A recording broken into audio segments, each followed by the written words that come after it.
আচ্ছা, কখনো কি দেখেছেন একটি পোষা হাঁসকে মালিক হাত বাড়াতেই কিভাবে ঝাপটে চলে আসে? কিংবা কখনো কি শুনেছেন একটি মানুষ খেকো সিংহ এসে তার মালিককে জড়িয়ে ধরে মাটিতে লুটোপুটি খায়? ভাবছেন এগুলো আবার সম্ভব নাকি? এগুলো তো মানুষ তার আপন বা অত্যন্ত কাছের কাউকে কয়েক বছর পরে দেখলে আবেগে আপ্লুত হয়ে এইভাবে জাপটে ধরতে আসে। হ্যাঁ, আপনি ঠিকই বলেছেন, কিন্তু শুধু যে মানুষেরা এমনটা করতে পারে তা নয়, প্রাণীরাও তার মালিককে কয়েক বছর পর দেখলে তাদের রিয়াকশনটাও এমনই হয়। কি বিশ্বাস হচ্ছে না? চলুন দেখে নেই পোষা প্রাণীদের মালিকদের সাথে অনেক বছর পর দেখা করার সেই অমূল্য মুহূর্তগুলো।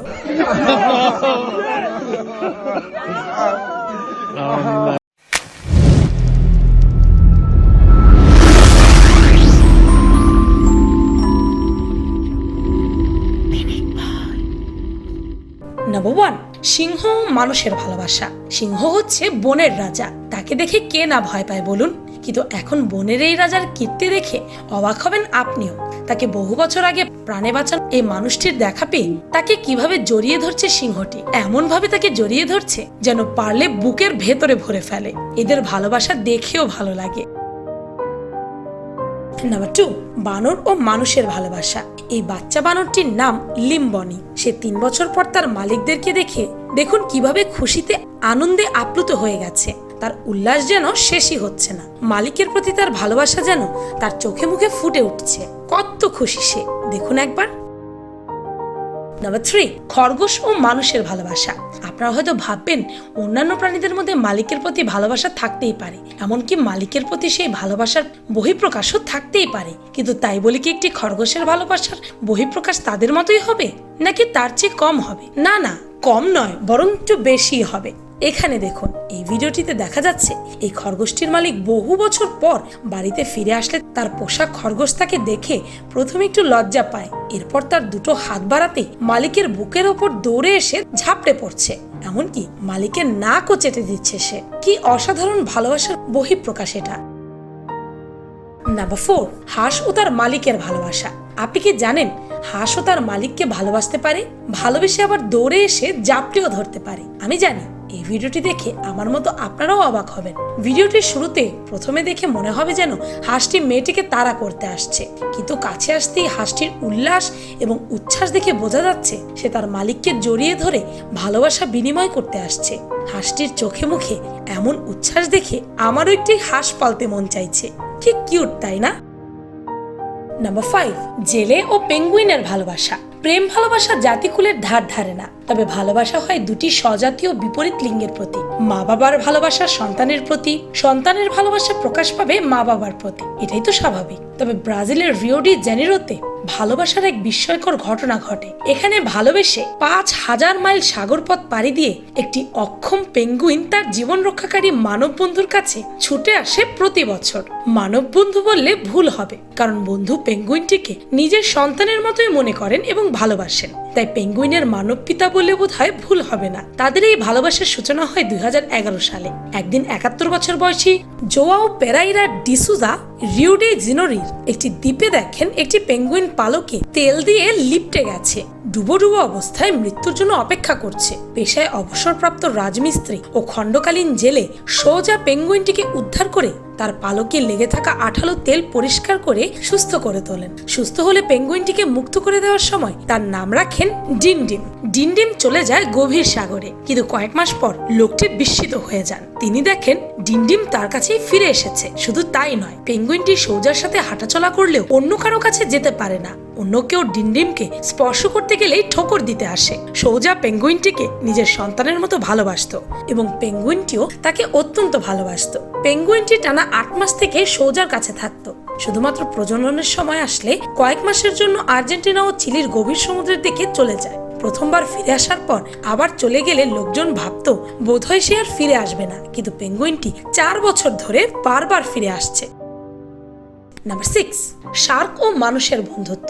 এখন আপনাদের এমন একটি প্রাণীর সাথে তার মালিকের বন্ধুত্ব দেখাবো যা দেখে অবাক হবেন। এই দেখুন এই টাইগার শার্কটি কিভাবে এই মানুষটির পোষ মেনেছে। লোকটিকে যখন শার্কটি দেখে তখন সে একদম চুপচাপ হয়ে তার কাছে বসে পড়ে এবং লোকটির কাছ থেকে কোনোভাবে যেতেই চাইছিল না। আর সবচেয়ে মজার ব্যাপার হলো তাদের বন্ধুত্বের বয়স প্রায় 20 বছর এবং লোকটি তার নামও রেখেছেন অ্যামা। লোকটি যখন অ্যামাকে আদর করে, অ্যামার আচরণ দেখেই বোঝা যায় যে সে তাকে কতটা মিস করেছে এবং তাকে পেয়ে কতটা খুশি হয়েছে। নাম্বার 7, উট ও তার মালিকের ভালোবাসা। এই উটটি তার পুরনো মালিককে হারিয়ে ফেলেছিল। হারিয়ে ফেলার পর সে তার মালিককে এতটাই মিস করছিল যে সে তার মালিকের কাছে ফিরে আসার জন্য প্রায় 60 মাইল পথ হেঁটে হেঁটে পাড়ি দিয়েছিল এবং মালিককে দেখতে পেয়ে সে যেন একেবারে গদগদ হয়ে গেছে, ছাড়তেই চাইছে না। এটাই যেন ভালোবাসার অনন্য দৃষ্টান্ত। নাম্বার 8, হরিণ শাবকের প্রতি মানব শিশুর ভালোবাসা। এখন যে ভালোবাসার ঘটনাটি বলবো সেটি হয়তো একতরফা ভালোবাসার তালিকায় পড়বে। প্রাণীরা যেমন মানুষের জন্য জীবন বাজি রাখে, মানুষও কিন্তু তেমনটাই করে থাকে।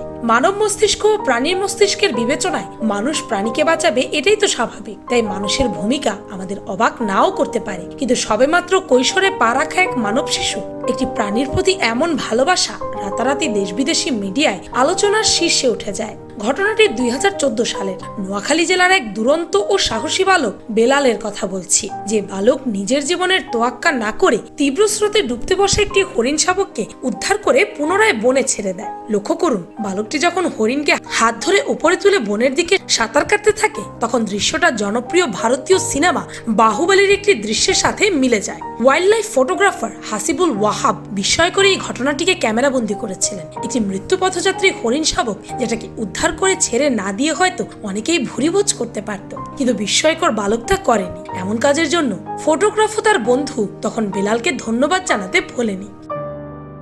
নাম্বার 9, 12 বছর পর দেখা পেল মালিকের। যুক্তরাষ্ট্রের ক্যালিফোর্নিয়ায় 12 বছর আগে হারিয়ে যাওয়া এক কুকুর তার মালিকের সঙ্গে আবারও মিলিত হয়েছে। বিবিসির প্রতিবেদনে বলা হয়েছে, একটি ট্রাক থেকে গ্রাম্য এলাকায় কুকুরটিকে ফেলে দেওয়া হয়। সে সময় এক ব্যক্তি কুকুরটিকে খেয়াল করেন এবং তাকে বেশ অসুস্থ দেখতে পান। তাই তিনি তৎক্ষণাৎ পুলিশে ফোন করেন। পুলিশ কুকুরটিকে পশু সেবা কর্মকর্তা ব্র্যান্ডন লেভিনের কাছে নিয়ে গেলে তিনি কুকুরটির গায়ে লাগানো মাইক্রোচিপ স্ক্যান করে বুঝতে পারেন যে সে 2010 সালে হারিয়ে গিয়েছিল। পরবর্তী সময়ে লেভিন সেই চিপ ফার্মের সঙ্গে যোগাযোগ করে কুকুরটির মালিক মিশেলের সন্ধান পান। জানতে পারেন হারিয়ে যাওয়া জয়ী নামের কুকুরটিকে মাইক্রোচিপ প্রতিষ্ঠানটি 2015 সালে মৃত ঘোষণা করেছে। চিপ ফার্ম থেকে কুকুরটির মালিক মিশেলের মোবাইল নম্বর জোগাড় করে তার সঙ্গে যোগাযোগ করেন লেভিন। এদিকে 12 বছর পর পোষা কুকুরকে কাছে পেয়ে আনন্দিত সে। মিশেল বলেন, আমরা যখন জোকে পাই তখন তার বয়স ছিল মাত্র 6 মাস এবং হারিয়ে যাওয়ার আগে সে আমাদের সঙ্গে আরো 6 মাস ছিল। আমিও আমার বোন মাত্র 20 মিনিটের জন্য দোকানে গিয়েছিলাম, ফিরে এসে তাকে আর খুঁজে পাইনি। 2010 সালে কুকুরটি যে স্থান থেকে নিখোঁজ হয়েছিল তাকে সেখান থেকে প্রায় 60 মাইল দূরের প্রত্যন্ত একটি গ্রাম থেকে পাওয়া যায়। নাম্বার 11, মালিক ও কুকুরের ভালোবাসা। এই কুকুরটি সুনামির সময় ভয়ঙ্কর বিপদে পড়েছিল। সে তার মালিককে হারিয়ে ফেলেছিল। অনেক খোঁজাখুঁজি করেও সে তার মালিককে পায়নি, বরং ঝড়ের কবলে পড়ে ভেসে গিয়েছিল বহু দূরে, যেখানে তাকে একদল উদ্ধারকারী উদ্ধার করে নিয়ে যায় এবং একটি চিকিৎসা কেন্দ্রে নিয়ে গিয়ে চিকিৎসা দেন। শুধু কুকুরটিই নয়, তার মালিকও তাকে খুঁজে পাবার আশা হারিয়ে ফেলেছিল, কিন্তু উদ্ধারকর্মীদের জন্য আবার খুঁজে পায় তার আদরের পোষা কুকুরকে। আর দেখুন, দুজন দুজনকে দেখতে পেয়ে কেমন আনন্দে মেতে উঠেছে। Hello everyone, this is Shrabani speaking. আজকে আমরা অ্যাপেল স্টোরে যাব, তো পাথুমটানি থেকে ব্যাংককে যাব। আর আজকের ফুল ডেটা কি করছি আর কি কিনছি অ্যাপেল স্টোরে যে, সেটা আজকে আপনাদের সাথে শেয়ার করব। আচ্ছা, 5টা কালার অ্যাভেলেবল আছে। এটা হচ্ছে অ্যাশ, এটা পার্পেল, এটা পিঙ্ক, এটা হোয়াইট, এটা হচ্ছে ব্ল্যাক। তো ফাল্গুনি, আমরা কি কিনতে যাচ্ছি? তো আরও কিছু মানুষ উঠেছে। তো এটা হচ্ছে এশিয়ার মধ্যে একমাত্র অফিসিয়াল অ্যাপেল স্টোর। সকল প্রাণীর মাঝে প্রেম ভালোবাসা বিরাজমান। মানুষ যেমন মানুষকে ভালোবাসে, তেমনি প্রাণীরাও প্রাণীদের ভালোবাসে। আবার কিছু কিছু ভালোবাসা হয় মানুষ এবং প্রাণীর মাঝে, এতে মানুষ ভালোবেসেছে প্রাণীকে, আবার কোনো কোনো সময় প্রাণী ভালোবেসেছে মানুষকে। এই ভালোবাসায় মানুষের মতো স্মৃতিশক্তি হয়তো প্রাণীদের নেই, তাই তারা স্মরণে রাখতে পারে না কারো উপকার কিংবা ভালোবাসার কথা। তবে কিছু কিছু প্রাণী মানুষের ভালোবাসার প্রতিদান দিয়েছে। ভিডিওটি ভালো লাগলে আপনার ফ্রেন্ডস এন্ড ফ্যামিলির সাথে শেয়ার করতে পারেন। আর পিনিক পাই চ্যানেলকে সাবস্ক্রাইব করে বেল আইকনে অল নোটিফিকেশনস অন করতে ভুলবেন না যেন। শুধুমাত্র এভাবেই পিনিক পাইয়ের প্রতি ভিডিওর নোটিফিকেশন আপনার কাছে পৌঁছে যাবে। আমি ফাল্গুনি, আজকের মতো পর্যন্তই। দেখা হচ্ছে পরের ভিডিওতে।